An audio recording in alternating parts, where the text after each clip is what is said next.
नमस्कार मित्रों। UG PG last year के जो भी अभ्यर्थी हैं मित्रों, आप सभी को जैसी जानकारी हो चुकी है कि 10 तारीख को आप सभी के पेपर होने वाले हैं और 15 और 16 सितंबर को आपको आपकी कापियां जमा करनी पड़ेंगी। इस परीक्षा को लेकर के मित्रों कुछ नोटिफिकेशन अभी बरकतुल्लाह विश्वविद्यालय ने जारी किया है।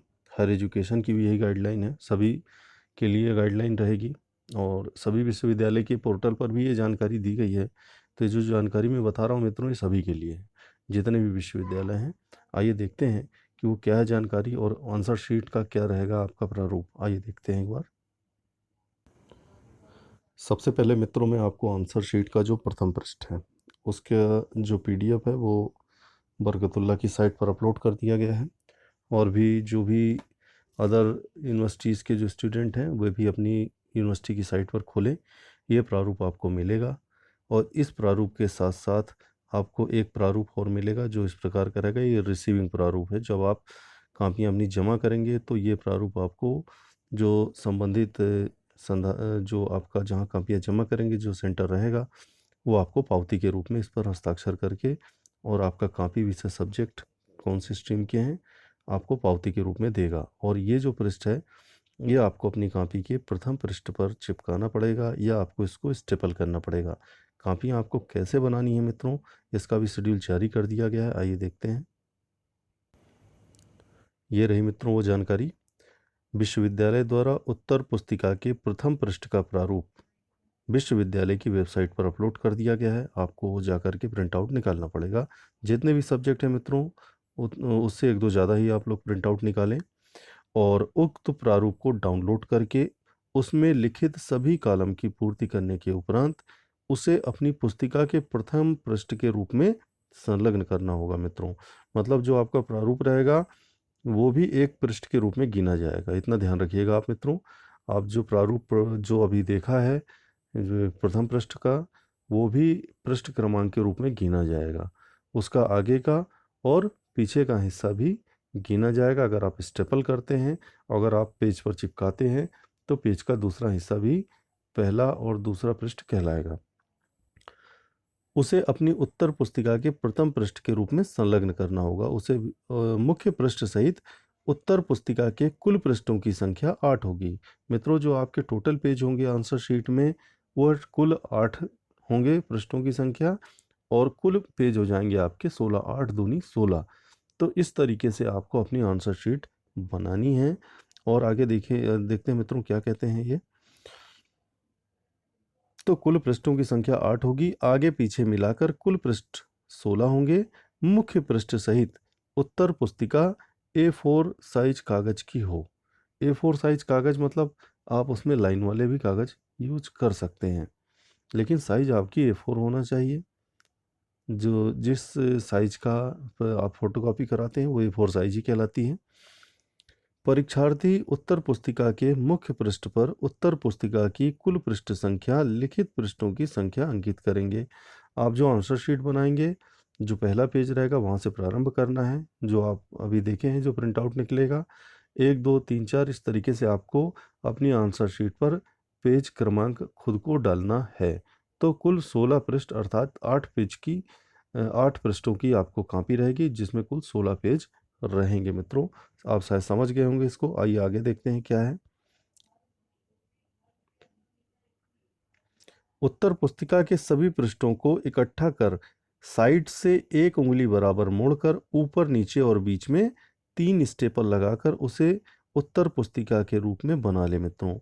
तो आप समझ गए होंगे 1 उंगली बराबर आपको सामने से मोड़ना है और मोड़ने के बाद आपको उसको स्टेपल करना है। 3 स्टेपल करके उसको आपको आंसर शीट के रूप में बना लेना है। पहला पृष्ठ आपका रहेगा ही जो प्रिंट आउट रहेगा मित्रों। आगे देखते हैं 4 नंबर पॉइंट। प्रश्न का उत्तर लिखने की शब्द सीमा सामान्यतः 250 शब्द होगी। इस बात का विशेष ध्यान रखें मित्रों, अभी तक जो आप करते आए हैं वो ना करें। लगभग 250 शब्दों की सीमा रहेगी। अब आप स्वयं समझदार हैं कि 16 पृष्ठ की कॉपी हैं।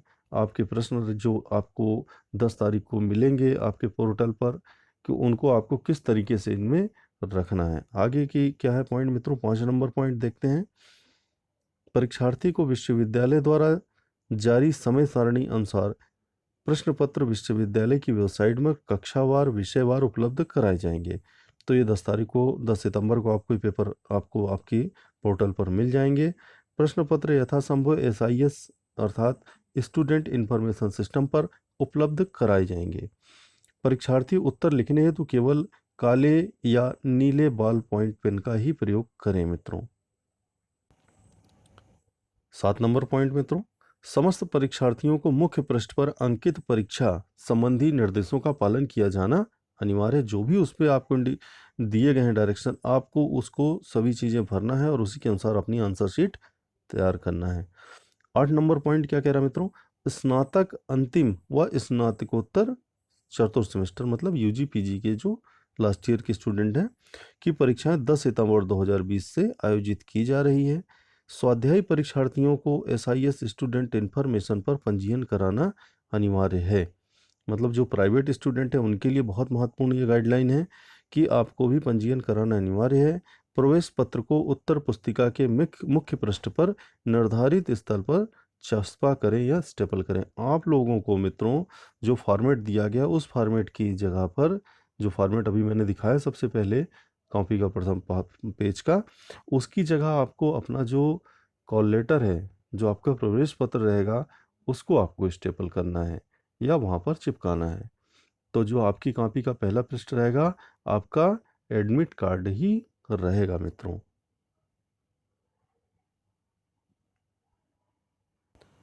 यहाँ महत्वपूर्ण चीज आई है मित्रों, 10 नंबर पॉइंट देखें।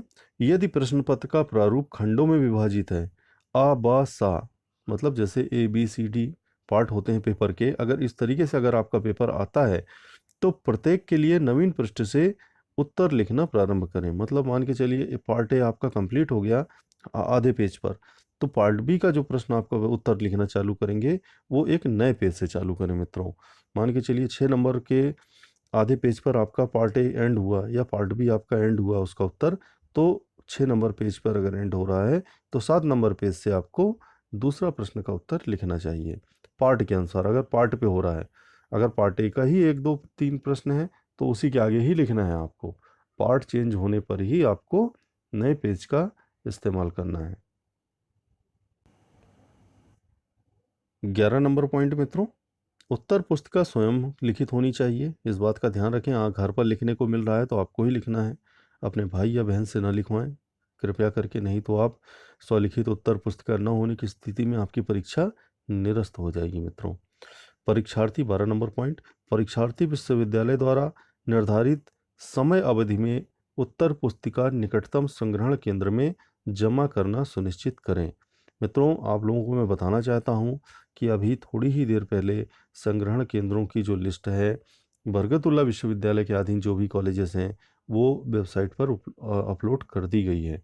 तो इस चीज़ के लिए आपको अपने कॉलेज से संपर्क करना है और मैं चाहूँगा कि आप उस संग्रहण केंद्र की सूची को अपलोड करें अपने मोबाइल पर और देखें कि आपका कॉलेज किस संग्रहण केंद्र के अधीन आ रहा है।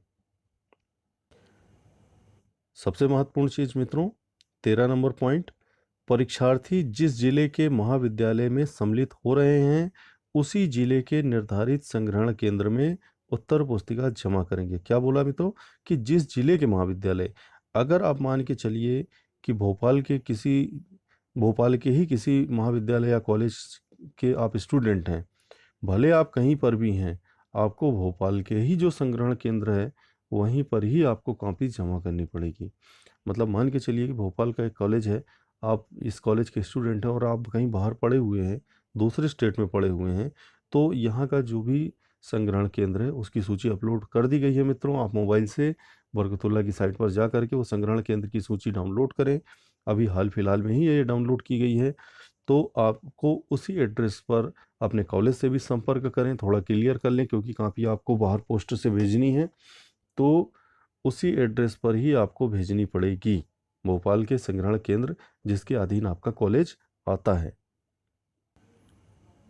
यहाँ पर मित्रों 13 नंबर पॉइंट में जिले के बाहर परीक्षा में जो अभ्यर्थी सम्मिलित हो रहे हैं, मतलब मान के चलिए जैसे आप बाहर हैं कहीं पर, परीक्षार्थी विश्वविद्यालय शिक्षण विभाग के पते पर डाक द्वारा निश्चित समय सीमा में उत्तर पुस्तिका प्रेषित करेंगे। यहाँ बहुत ही देखने वाली बात है महत्वपूर्ण मित्रों, कि जिले के बाहर से परीक्षा में सम्मिलित हो रहे परीक्षार्थी विश्वविद्यालय शिक्षण विभाग के पते पर डाक द्वारा निश्चित समय सीमा में उत्तर पुस्तिका प्रेषित करेंगे। मतलब आपको भेजने वाली डेट बताई गई है, जो 15 और 16 में आप अपनी आंसर शीट को प्रेषित कर देंगे। पहुंचने की बात नहीं कर रहा है, प्रेषित करने की मतलब भेजने की बात कर रहा है कि 15 और 16 की तारीख के अंदर आपको अपनी आंसर शीट जो है सभी पेपर जो विषय की हैं वो आपको वहाँ से प्रेषित कर देनी है।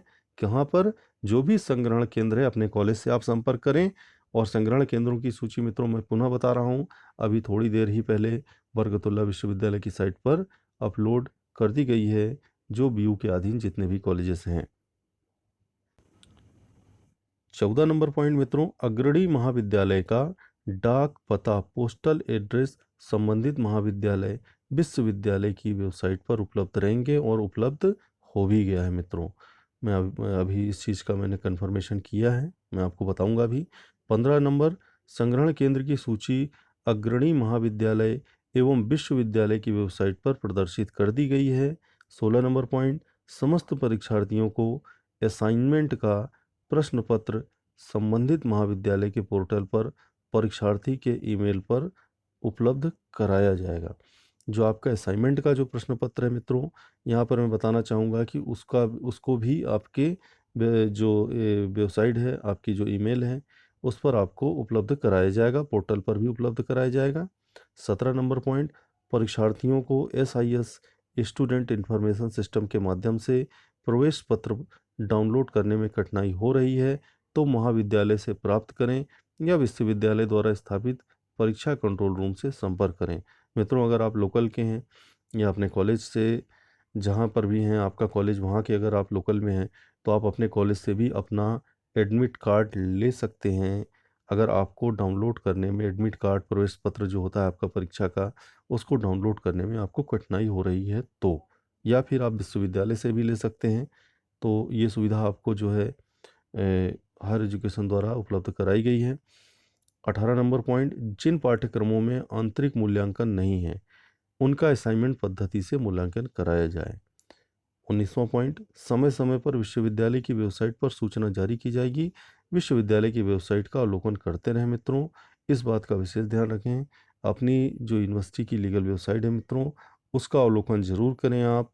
और जो भी निर्देश जारी किए जा रहे हैं, क्योंकि प्रत्येक दिन नए नए निर्देश आ रहे हैं, मेरा आपसे निवेदन है कि आप लोग भी बरकतुल्लाह विश्व की जो लीगल वेबसाइट है उसका अवलोकन जरूर करें और जो भी दिशा निर्देश आते हैं उसको सावधानीपूर्वक आप पढ़ें। एक बार पुनः मैं आपको ये बताना चाह रहा हूँ कि आंसर शीट का जो प्रथम पृष्ठ का प्रारूप है अपलोड कर दिया गया है। इसको रेगुलर स्टूडेंट प्रथम पृष्ठ के रूप में लगाएंगे। स्वाध्याय स्टूडेंट अपना जो एडमिट कार्ड है उसकी कॉपी अपनी आंसर शीट के पहले पेज पे लगाएंगे। पृष्ठ के रूप में इसको भी गिना जाएगा, इस बात का ध्यान रखें मित्रों। ये देखिए मित्रों, बीयू की साइट पर जो भी आपका संग्रहण केंद्र है उसकी लिस्ट अपलोड कर दी गई है। आप लोग अपने कॉलेज का नाम देखें, कहाँ पर किस संग्रहण केंद्र के अधीन आपका कॉलेज है। इस चीज़ के लिए मैं आपसे विशेष आग्रह करूंगा कि आप इसके लिए अपने कॉलेज से एक मदद लें कि उनका संग्रहण केंद्र कहाँ पर है और कहाँ पर उनको आप अपनी जो आंसर शीट है वो जमा करना है। ये पूरी लिस्ट मित्रों ये अपलोड कर दी गई है बीयू की साइट पर। तो मैं चाहूँगा कि आप स्वयं इस चीज़ को डाउनलोड करें और अपने कॉलेज का नाम देखें कि आपका कॉलेज किस संग्रहण केंद्र के अधीन है और कहाँ पर वो बनाया गया है, कहाँ पर आपको कापियाँ जमा करनी है मित्रों।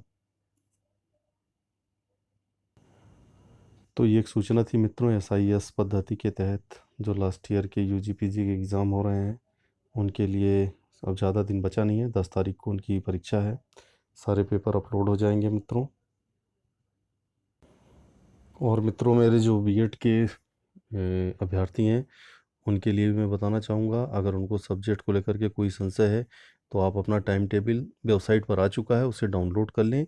कोई भी स्ट्रीम के हैं अपने वेबसाइट पर, जो BU भोपाल की वेबसाइट है, आप आ करके अपना टाइम टेबल उस पर डाउनलोड कर लें परीक्षाएं तो सभी की 10 तारीख को हैं, लेकिन सब्जेक्ट्स क्या क्या रहेंगे इसको भी जानना आपके लिए ज़रूरी है मित्रों। तो ये मैं दिखा रहा हूँ B.Ed 4th semester regular AT-KT student का जो भी अभ्यर्थी हैं उनका टाइम टेबल है ये। 10 तारीख 10 सितंबर को उनका सभी का पेपर होना है। क्या क्या नाम है, क्या क्या सब्जेक्ट्स हैं, उनको किस तरीके से इंडिकेट करना है, इसको भी आपको डाउनलोड करना ज़रूरी है। तो ये एक जानकारी थी मित्रों। धन्यवाद, नमस्कार।